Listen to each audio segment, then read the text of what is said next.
जय हिंद दोस्तों, स्वागत है आपका एक नई वीडियो में।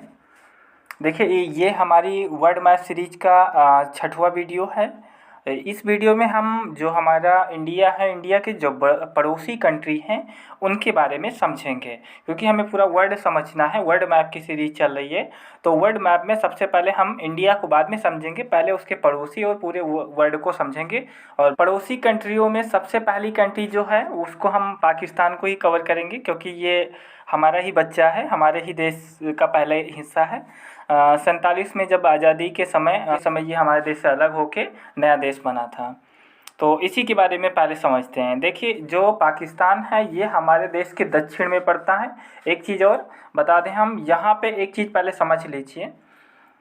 जो हमारा इंडिया है इसके साथ जो कंट्रोवर्सी चलती है, डिस्प्यूटेड एरिया जो है पाकिस्तान के साथ में, ये देखिए ये जो आपको ये यहाँ से ये नज़र आ रहा है, ये पूरा हमारा इंडिया का नक्शा है। ये पूरा हमारा इंडिया, ऊपर का जो हिस्सा ये इंडिया ही है यहाँ से यहाँ तक।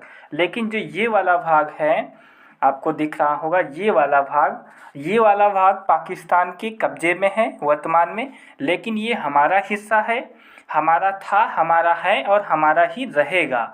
और एक ना एक दिन इसको हम इंडिया में मिला के दम लेंगे। तो ये एरिया, वैसे कुछ मैप जो हमने यूज किए हैं तो कुछ मैप्स में ऐसा नहीं दिखाई देता, मतलब उसमें जो ये हिस्सा ये पाकिस्तान में दिखाई देता है, तो उसको आप नज़रअंदाज कीजिए, क्योंकि ये हमारा ही हिस्सा है। वो मैप नहीं मिल पाया, इसलिए हम इस मैप का यूज कर रहे हैं। और ये देखिए ये हिस्सा अक्साई चीन जो है ये चाइना ने कब्जा कर लिया है। ये भी हमारा हिस्सा है, आज नहीं कल तो ये भी इंडिया में हम ला के दम लेंगे। तो ये डिस्प्यूटेड एरिया है वर्तमान में जो है, ये यहाँ से है, हमारी सीमा दिख रही है। लेकिन जो एक्चुअल लाइन है, मतलब वर्तमान हमारा जो असली भारत है वो यहाँ से है। तो इस चीज़ को मैप में थोड़ा सा देखिएगा आप। तो ये हमारा पाकिस्तान है पड़ोसी, ये यहाँ से ये इंडिया है अपना, इतना हिस्सा ये इंडिया का है। इसको पहले हम अपना हिस्सा बना लेते हैं इंडिया का, ठीक। ये यहाँ से ऊपर ये पूरा इंडिया का भाग है इतना। अब आगे पाकिस्तान को समझते हैं। देखिए इसकी जो राजधानी है वो इस्लामाबाद है, यहाँ पे इसकी राजधानी है। ये देखिए यहाँ इस्लामाबाद है। पाकिस्तान का जो सबसे बड़ा प्रांत है, जो सबसे बड़ा शहर है, या यहाँ पे स्टेट को प्रांत कहते हैं, वो है बलूचिस्तान। जो आपका ये एरिया दिख रहा है पाकिस्तान का, ये बलूचिस्तान है। बलूचिस्तान जो प्रांत है पाकिस्तान का, वो विवादित क्षेत्र है। विवादित मतलब इसके खुद के अंदर का विवादित है। ये इस एरिया को, इस क्षेत्र को पाकिस्तान दोगली नज़र से देखता है। इसको असली पाकिस्तानी मानता ही नहीं है। ये असली, ये लोग यहाँ के लोग मानते हैं। तो यहाँ ये जो एरिया है, यहाँ के लोग अपना अलग देश की मांग करते रहते हैं, इसलिए ये पाकिस्तान के अंदर विवादित एरिया है। अगला जो प्रमुख है ये सिंध प्रांत। देखिए यहाँ पे एक बंदरगाह है पाकिस्तान का, एक यहाँ पे है, आपको यहाँ दिख रहा है कराची बंदरगाह, यहाँ पे ग्वादर बंदरगाह है। इसके दो प्रमुख बंदरगाह है, एक यहाँ पे ग्वादर बंदरगाह और एक यहाँ पे जो आपको दिख रहा है कराची बंदरगाह। तो ये दो प्रमुख बंदरगाह, यहाँ वाला जो ग्वादर बंदरगाह है, इस बंदरगाह को पाकिस्तान ने चाइना को दे रखा है। चाइना को क्यों दे दिया? चाइना को इसलिए दे रखा है क्योंकि चाइना से इसने इतना उधार ले लिया है, इतना पैसा उधार ले लिया है कि ये कर्ज में डूबा हुआ है। और जब कर्ज चुका नहीं सकता तो मजबूरी में इसे अपना ये जो ग्वादर बंदरगाह है इसको चाइना को देना पड़ा। ये चाइना के कब्जे में है इस समय। ये देखिए ये ग्वादर बंदरगाह है, इसको चाइना ने डेवलप किया है। और ये पाकिस्तान का ग्वादर बंदरगाह, लेकिन इस पे जो कब्जा है वो पाकिस्तान चाइना का है। अब चाइना का कब्जा इस पे इसने करके क्या किया है वो भी देख लीजिए। एक दूसरी स्लाइड में हम आपको दिखाते हैं। देखिए जो यह ग्वादर बंदरगाह है, यहाँ से चाइना ने क्या किया है कि एक रास्ता बनाया है। कहाँ के लिए? अपने देश के लिए। ये जो आपको ये रास्ता दिख रहा है ये चाइना को गया हुआ है। और एक चीज़ हम आपको बताना चाहते हैं, ये सच्चाई है जो हमारे देश के राजनेता लोग नहीं बताते हैं, नहीं कहते हैं।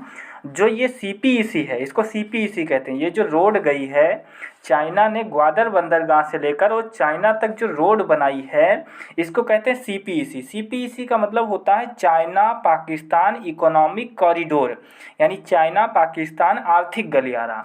ये रास्ता है। ये रास्ता जो है वो हमारे देश के एरिया से होके जाता है। किस एरिया से? जो एरिया पाकिस्तान के कब्जे में है, जिसको हम पाक अधिकृत कश्मीर या पीओके कहते हैं, गिलगिट जो एरिया है उस एरिया से होके जा रही है। देखिए,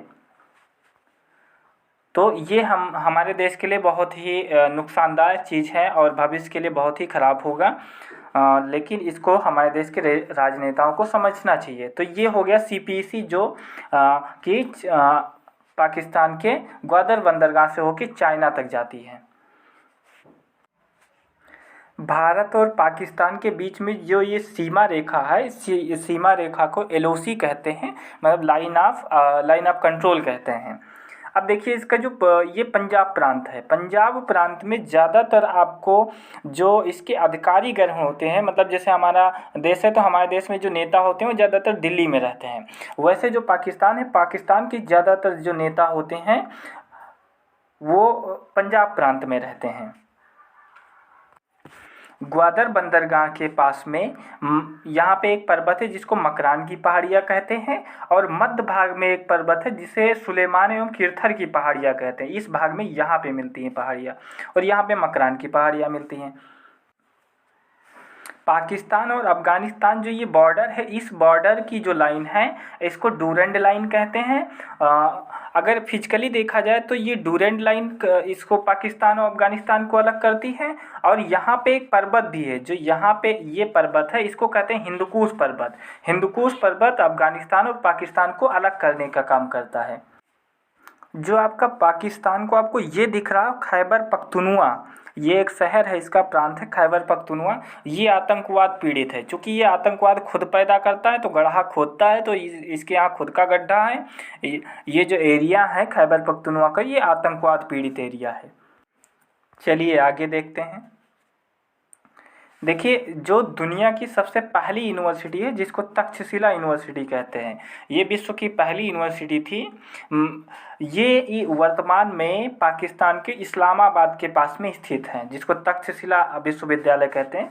ये उस विद्यालय की इमेज है। ये विश्व का पहला विश्वविद्यालय था। पहले ये भारत में ही था तक्षशिला, पुराने राजाओं के द्वारा बनवाया गया था। तो वर्तमान में क्वेश्चन आएगा तक्षशिला विश्वविद्यालय कहाँ पे है, तो वो पाकिस्तान के इस्लामाबाद के पास में है। हाँ, एक चीज़ और आपको बताएं कि जो इस्लामाबाद का एबटाबाद शहर है, एबटाबाद शहर कहाँ पे है वो दिखा देते हैं हम। पाकिस्तान में यहाँ पे एक शहर है, उसका नाम है एबटाबाद। एबटाबाद में ही ओसामा बिन लादेन को मारा गया था अमेरिका ने, क्योंकि वो एक बहुत बड़ा आतंकवादी था। उसी ने वहाँ पे जो अमेरिका में ब्लास्ट करवाए थे तो उसको मारा गया था। तो उसको एबटाबाद में ही मारा गया था। वो एबटाबाद में रहता था। अभी हम आपको दिखाते हैं कि उसका घर कैसे था एबटाबाद में। यहाँ देखिए, ये जो आपको घर का नक्शा दिख रहा है, ये एबटाबाद में ओसामा बिन लादेन का घर है। वो ऐसे ही घर बनवाया हुआ था। ये जो आपको ये दीवार बाउंड्री दिख रही है ना, ये बाउंड्री उसकी 11 फीट ऊंची थी। और उसका ये हेड वाला रूम है, मतलब ये मेन घर है उसका। यहीं पे जो अमेरिका के जो हेलीकॉप्टर्स हैं, जो साइलेंट हेलीकॉप्टर थे, आवाज़ इनमें नहीं आती थी, वो आए थे और इनको यहीं से टांग ले गए थे और शूट किया था। यहाँ पे उनका एक हेलीकॉप्टर यहाँ पे क्रैश भी हो गया था, लेकिन लास्ट में सफलता मिली। ओसामा बिन लादेन को उन्होंने मार गिराया। तो ये ओसामा बिन लादेन का घर एबटाबाद शहर में ही था। अब ये तो था पाकिस्तान की डिटेल्स, पाकिस्तान के बारे में कुछ जानकारी जो आपको समझ में आई होगी। अगर वीडियो समझ में आ रहा है तो कृपया हमें भी सपोर्ट कीजिए। सपोर्ट कैसे करना वो आपको अच्छे से पता है। अब दूसरा जो कंट्री है वो है अफ़गानिस्तान। अफ़गानिस्तान के बारे में समझते हैं। देखिए, अफ़गानिस्तान में तालिबान के आने से पहले, मतलब अब से 6 महीने पहले, जो अफ़गानिस्तान से भारत के रिश्ते थे वो काफ़ी अच्छे थे। लेकिन अब वहाँ पे चूँकि तालिबान आ चुका है तो अब तो रिश्ते वहाँ सही नहीं, क्योंकि वहाँ पे तालिबान कोई सरकार थोड़ी ना, वो तो आतंकवादियों का संगठन है एक प्रकार का। तो यहाँ पे अफ़गानिस्तान से पहले रिश्ते काफ़ी अच्छे थे भारत के, और यहाँ पे भारत ने काफ़ी इन्वेस्टमेंट किया। कैसे क्या किया देखते हैं। देखिए, अफ़गानिस्तान की जो राजधानी है वो काबुल है। ये आपको यहाँ पे दिख रहा है, काबुल इसकी राजधानी है। और इसका पड़ोसी ये है पाकिस्तान। और अफ़गानिस्तान की जो सीमा है वो भारत के साथ लगती है। कितनी लगती है? 158 किलोमीटर की सीमा लगती है। चूँकि वास्तव में इंडिया की सीमा कहाँ है? ये सीमा इंडिया की है, यहाँ से यहाँ ये सीमा इंडिया की है। तो इसकी ये बॉर्डर है, यहाँ पे देखिए ये बॉर्डर यहाँ पे, तो यहाँ पे इंडिया के साथ में अफ़गानिस्तान की 158 किलोमीटर की सीमा लगती है। लेकिन उस एरिया पे वर्तमान में पाकिस्तान ने कब्जा कर रखा है, इसलिए वर्तमान में नहीं सीमा, लेकिन भविष्य में सीमा फिर लगेगी हमारी अफ़गानिस्तान से, क्योंकि इस क्षेत्र को हम वापस जब लेके आएंगे। ये देखिए ये अफ़गानिस्तान का गजनी शहर है। ये गजनी वही है जहाँ का रहने वाला मोहम्मद गजनी था। उसी ने हमारे देश की जो मंदिर थी, सोमनाथ मंदिर था, उस पर इसी ने अटैक किया था। वो यहीं का रहने वाला था, गजनी शहर का रहने वाला था। ये इसका कांधार प्रांत है। कांधार के बारे में आपने महाभारत में भी सुना होगा, कांधार नरेश के बारे में। तो ये कांधार प्रांत हो गया। ये पहले पूरा ये एरिया है सब, ये पूरा इंडिया में ही आता था, लेकिन धीरे धीरे ये अलग हो गया। ये देखिए सिंधु नदी है, इंडस रिवर जिसे कहते हैं, वो पाकिस्तान से होकर निकल रही, भारत के बाद में पाकिस्तान से होकर निकलती है। आगे देखते हैं इसके बारे में। देखिए इंडिया ने अफ़गानिस्तान में जब तालिबान नहीं आया था, उससे पहले अफ़गानिस्तान में काफ़ी इन्वेस्टमेंट किया है, काफ़ी सहयोग किया इंडिया ने अफ़गानिस्तान के लिए। अफ़गानिस्तान में इंडिया ने सलमा डैम का निर्माण करवाया। ये देखिए डैम की इमेज है। इस डैम का निर्माण अफ़गानिस्तान में इंडिया के द्वारा ही हुआ था। यहाँ पे लिखा हुआ है इंडिया अफ़गानिस्तान फ्रेंडशिप डैम, ये देखिए यहाँ लिखा गया। अफ़गानिस्तान की जो संसद है, जो असेंबली है, उसका निर्माण भी इंडिया के द्वारा करवाया गया है। इंडिया ने काफ़ी इन्वेस्टमेंट किया है अफ़गानिस्तान में। एक चीज़ और यहाँ पे हम आपको बताना चाहते हैं कि गोल्डन ट्रायंगल, देखिए यहाँ क्योंकि जो अफ़गानिस्तान है, अफ़गानिस्तान का जो ज़्यादातर पार्ट है वो मतलब पहाड़ी है। वहाँ ज़्यादातर पहाड़ ही पाए जाते हैं, ज़मीन वगैरह बहुत ही कम है अफ़गानिस्तान में। तो यहाँ पे होता क्या है कि यहाँ पे अफ़ीम की खेती काफ़ी अच्छी होती है, अफ़ीम का उत्पादन काफ़ी बढ़िया होता है। आपने सोचा होगा कभी आप सोचते होंगे कि जो तालिबानी लोग वहाँ पे रहते हैं, इनको इनकम कहाँ से आती है? तो इनकी जो इनकम है, ये यहाँ पे चूँकि अफ़ीम उत्पन्न होती है, काफ़ी अफ़ीम उत्पन्न होती है, तो ये अफ़ीम का स्मगलिंग करते हैं, उसको बेचते हैं, इसीलिए इनका इनकम यहीं से चलती है। तो कोई अफ़ीम का उत्पादन अफ़गानिस्तान में भी होता है, कुछ हिस्सा पाकिस्तान में भी होता है, कुछ हिस्सा इधर ईरान में भी होता है। तो इसीलिए ये जो एरिया है पूरा, इसको हम अफ़ीम के लिए गोल्डन ट्रायंगल या फिर गोल्डन क्रेस्केंट कहते हैं। ये जो आपको ये पूरा एरिया दिख रहा है, इसको गोल्डन क्रेस्केंट या फिर गोल्डन ट्रायंगल भी कहा जाता है। तो दो गोल्डन ट्रायंगल हैं। पहला ट्रायंगल जो है वो म्यांमार के पास में, लाओस कंबोडिया के पास में, जो थाईलैंड के पास, और दूसरा ये यहाँ पे। तो दो गोल्डन ट्रायंगल हैं, उनको याद रखिएगा। अच्छा, आपने सोचा है कभी अफ़ीम जो उत्पादन होता है उसका यूज क्या होता है? तो अफ़ीम देखिए, जो अफ़ीम यहाँ पे उत्पन्न होती है, अफ़ीम का यूज नॉर्मली मेडिसिन सेक्टर में होता है, दवाइयों के लिए होता है। अफ़ीम का यूज आर्मी वगैरह में, जब आर्मी में सैनिकों को गोली वगैरह लग जाती है तो गोली के दर्द को कम करने के लिए भी अफ़ीम का यूज किया जाता है। तो ये इसका अफ़ीम का यूज स्मगलिंग के लिए और नशीले पदार्थ के रूप में भी होता है। आगे देखिए, अफ़गानिस्तान का एक शहर है जिसका नाम है बामियान। बामियान में भगवान बुद्ध की सबसे बड़ी लार्जेस्ट मूर्ति थी, है नहीं थी। इसको वहाँ के जो नालायक तालिबानी लोग हैं, उनके द्वारा इसे तोड़ दिया गया। ये देखिए, ये पहले मूर्ति थी, भगवान बुद्ध की बहुत भारी मूर्ति थी, यहाँ पे पत्थरों को काट के बनाई गई थी। इसको तालिबानियों ने तोड़ के नष्ट कर दिया। पहले ये थी, अब ये नष्ट हो चुकी है मूर्ति। तो ये कहाँ पे है? पहले भगवान बुद्ध की सबसे बड़ी मूर्ति अफ़गानिस्तान के बामियान शहर में या बामियान प्रांत में थी, लेकिन अब टूट चुकी है। अगर एक क्वेश्चन आएगा कि वर्तमान में भगवान बुद्ध की सबसे बड़ी मूर्ति, लार्जेस्ट मूर्ति अब कहाँ है? अब तो वो टूट चुकी, तो अब कहाँ है? तो अब वो है चाइना में। इसको कहते हैं स्प्रिंग बुद्धा। ये जो आपको मूर्ति दिख रही है चाइना में है। ये वर्तमान में विश्व में भगवान बुद्ध की सबसे बड़ी मूर्ति है।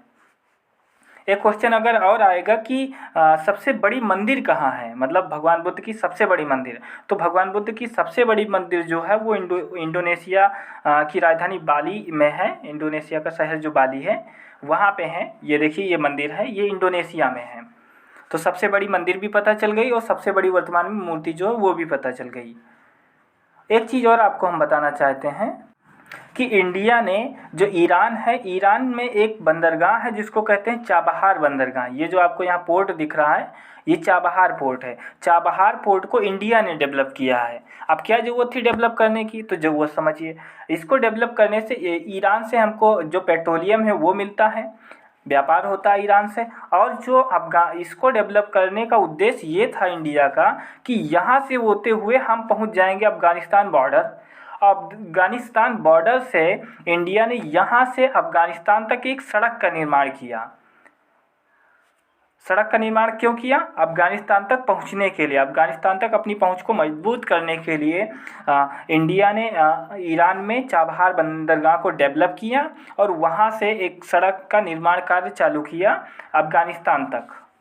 तो ये कुछ चीज़ें थी पाकिस्तान और अफ़गानिस्तान के बारे में डिटेल्स, और आशा करते हैं आपको जानकारी अच्छी लगी होगी। अगर जानकारी अच्छी लगी है तो कृपया सपोर्ट कीजिए और मिलते हैं किसी नेक्स्ट वीडियो में। तब तक के लिए जय हिंद, जय भारत।